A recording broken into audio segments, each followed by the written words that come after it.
presentation. Hello, my name is Inês Chaves and I work at iBET.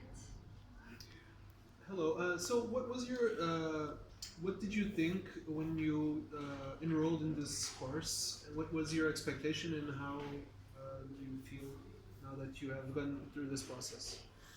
I felt that I need to apply for the course, to do the course, but I didn't have any idea, and I thought it was more like thinking what are the next steps for BioData. But now I like very much the process and the work that we have been developing now.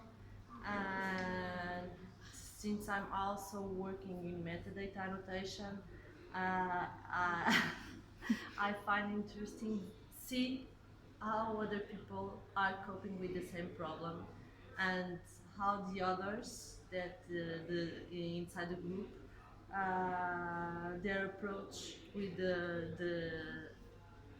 the instructions that are given. What was your opinion about the way that the workshop was performed, the ability to interact with other people who have similar experiences going through all of this process?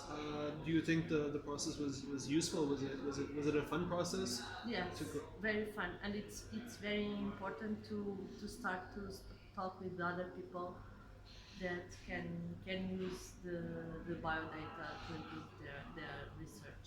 Going through all of the process, did you were you able to relate to your work some of the Yes. methodology that we applied here? Yes, sure. All the methodology, it's important for our work. So now that you have a small preview of what data management plan is, how do you think this will change the future work that you will do in the future? To I will consider data management plan as